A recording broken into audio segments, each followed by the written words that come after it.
Jim Olin once again here in the pits at the Can-Am Speedway. I'm standing here talking with driver of the number 4 car here in the Eastern Ontario Vintage Stock Car Club. This is Tim Hegarty. Tim, welcome to Can-Am. Well, thanks very much for having us down here again. Great place to come. It's great to have you back here. Now, the number 4 machine, have we seen this at any other track so far this year? Yeah, we were at Cornwall 2 weeks ago, and we were at Brockville last weekend.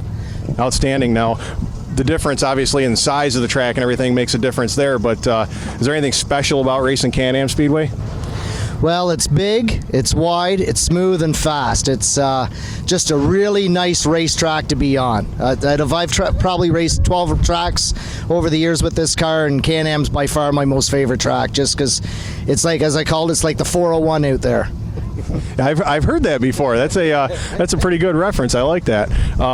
So let's talk a little bit about the car now. What kind of? First of all, we'll start right with the chassis. Now, what's the chassis build on this one? Well, the frame rails are 1936 Chevy, and the body's a 39 Chevy. The car originally had a 36 body on it, but Denzel Billings Sr. tore it off the car in 1969. So Jim Marlowe put a 39 body on the 36 frame, is what he did. So this is actually a true-to-concept actual vintage car. Yeah, this car raced at Kingston and Brockville from 1969 through to 1975. Now, do you feel like, I know a lot of the guys go with the more modern chassis and everything like that. Does it put you at a little bit of a disadvantage as far as like the chassis goes and things like that? Well, I wouldn't call it a little bit of a disadvantage. I call it a big disadvantage. I've got to put a little more motor. These guys all weigh about 2,500 pounds. My car's 3,000 pounds.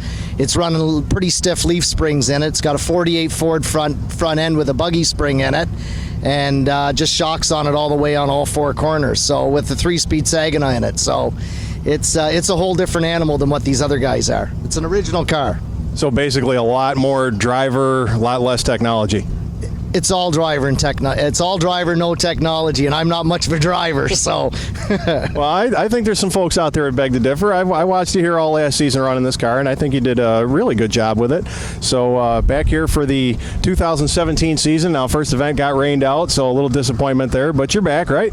Yeah, so we've got, I think, a couple of more shows here. We're back here with the Nostalgia Series race. July 8th, I believe the date is on that. And then we're going to try and get another date here to come as well. I like it. I'm from Kingston, so it's close to home, and it's nice. Just drive her on and drive her off and have a good night at the Can-Am Speedway. Well, it's going to be a good night here at the Can-Am Speedway, talking with Tim Hegarty down here in the pit area at Can-Am Speedway. We'll see you down trackside, Tim. Thanks for coming out tonight. Thanks, Jim. Appreciate the Can-Am Speedway, and appreciate the Capraras getting this track going for us again this year. And they appreciate you coming out. This is Jim Olin in the pits at Can-Am.